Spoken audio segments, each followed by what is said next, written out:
Hey, Motorman here. Got a great tip for you this week.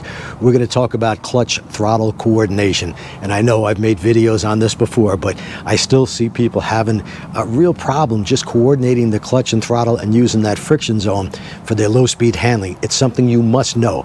I watched a guy with a $50,000 CVO at a bike meet about 2 weeks ago, and he's duck walking the bike throughout the entire parking lot, a $50,000 bike, and he has no training whatsoever. He hasn't figured out the friction zone, so I'm going to show you some easy ways to do that. I also want to mention I'm having these jeans on right now. These are from a company called NBT, and they sent them to me. Didn't have to pay for them, but they're padded and they're armored. So I'll talk to you a little bit about these jeans as we go along. So come on, let's take a ride. All right, so we're going to be talking about clutch throttle coordination, or using the friction zone, which you must do for precise low-speed handling.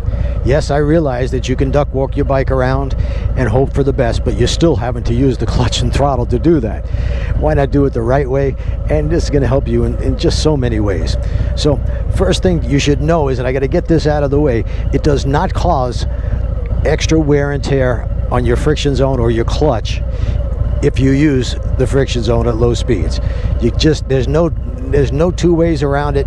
You got to use that friction zone. That's the area of clutch travel between completely open and completely closed. Completely open when we release it, completely closed when we pull it to the grip. We want to be in that sweet spot. We're transferring power to the rear wheel. And as long as you're not doing this while in the friction zone, it's not going to wear it out. I've never replaced a clutch on any of my bikes, and I use the friction zone all the time, and I practice low-speed stuff quite a bit. So we're slipping the clutch. You're allowed to slip the clutch. It's lubricated and cooled by oil. It's designed to do that. All right, so everybody knows where that sweet spot is of the friction zone, because every time you take off from a dead stop, you're going through the friction zone. So you're letting the clutch out just like that. You're feeding a little bit of throttle. You feel the bike starting to move. You raise the throttle up just a tiny bit and let the clutch out just a bit more, and then you let the clutch out all the way. Well, that's what we want to avoid when we're doing any kind of low-speed turns. We want to get in that sweet spot. I feel the clutch right now is just starting to grab. I'm going to let it out just a tiny bit more, feed a little bit of throttle, and that's it. Keep it there. When you keep it in that sweet spot, you could do amazing things with your motorcycle. You could lean it, you can turn it. As long as you're above 5 miles an hour when you're doing this, the bike can't fall over, because above 5 miles an hour, you got more force pulling you forward than gravity pulling you down. So right now we're going about 9 miles an hour. If I wanted to turn this motorcycle around, I'm going to feed just a little bit more throttle. I'm at, 1800 RPMs. I'm going to put a little bit of light pressure on the clutch, turn my head and eyes, and around comes the motorcycle. Now, to learn to stay in that friction zone, to practice that, the best thing you could do is to start with the slow race. Now, for this purpose, slow race, we want to be at about a walking pace. So we're a little bit below 5 miles an hour, about 3.5 to 4 miles an hour is a walking pace. So you're letting the clutch out ever so slightly, finding that sweet spot. You're bringing your revs up, and you're allowing the bike to move. You don't need any brake for this. That's all there is to it. Now, you don't want to turn right now till you get used to using that friction zone. Just want to stay straight, keep your head and eyes up, look straight ahead, feeding just a little bit of throttle. If you have a problem holding a steady throttle, as I am, you could do a constant blips on the throttle like this.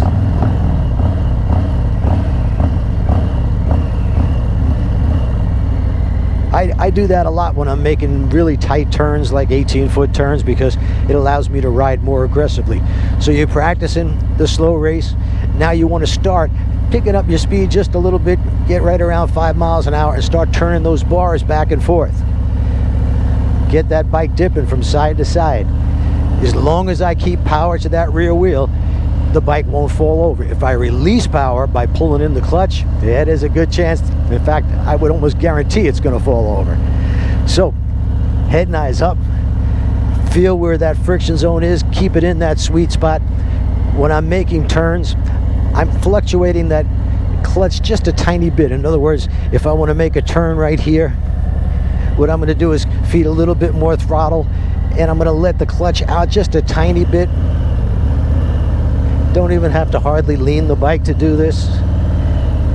Just like that. You don't want to be the person, like I saw that guy with his $50,000 CVO, duck walking it everywhere. I mean, it's pathetic. And there's so many riders, I see guys been riding forever that have yet to figure out how much easier it is to control the bike at low speeds simply by using the friction zone. That sweet spot, you got to know where it is, because unless you stall every time you take off from a dead stop, yeah, then you need to get that skill first taken off smoothly. But right now I'm in that sweet spot. The bike is moving along. I let the clutch out just a tiny bit more if I want a little bit more speed. My revs are right at 1500. I can blip the throttle. You know you're in the sweet spot if when you blip the throttle, the bike still maintains the speed. In other words, if I let the clutch out all the way and I try to blip the throttle, this is what you're going to get. You can't control your bike that way. You can't make a turn with that clutch fully engaged and given a throttle. Don't do that. And like I said, if you hear that you got that clutch fully engaged and the bike is sort of making this chugging noise and is coughing, I make like a little impression of it. It's like, if your bike is doing that, it's because you got the clutch out too far and too much pressure on the rear brake. But we want to start practicing this without any rear brake. I mean, it shouldn't take you at most, I mean, for the person who has no clue how to coordinate the clutch and throttle, 30 minutes of this kind of practice and you should have it down pat. And then you should start being able to feed more throttle, blip that throttle, notice the bike ain't picking up speed, nothing horrible is happening to me, even though I'm turning those bars pretty far from side to side. I'm getting that dipping motion going. That's what you need for every low speed maneuver, is this dipping motion. It makes everything so much easier. And like I said, I'm just staying in that sweet spot. If I give it throttle and the bike picks up speed, I'm not in the friction zone. I've left the friction zone. I got it too far engaged, so don't do that. Every 5 minutes or so of practice, cruise around for 5 minutes. Let the clutch cool down, rest your hand. I know if you're not used to this, it's pretty easy to get your hand really tired. So work it for 5 minutes, then just cruise around for 5 minutes. Let the clutch cool down, rest that hand, and then go back to using that friction zone. You must master that, or like I said, you will forever be a doofus. And nobody wants to be a doofus. Now, I want to get back to these pants from NBT. These are Relax Fit jeans. They have they're padded all the way around. Plus, they have armor in the knees and the hip area. And they're pretty comfortable, kind of thick, but you know, when you're riding, especially when it's 90-95 degrees out, you're getting a lot of heat from the motor. Yeah, it's a good thing that they're thick. When you're just walking around, granted, you'll be hotter than you would if you have normal jeans on, which normal jeans are not going to help you one bit when you're sliding along the ground. These will. I'm going to put their website up, tell you how much they cost, and I want to thank them for sending me a pair. Like I said, didn't pay for them. They sent it to me for review. They're very comfortable. The waist stretches nicely, and they fit pretty good. That's it for now. Thanks for watching. Please subscribe.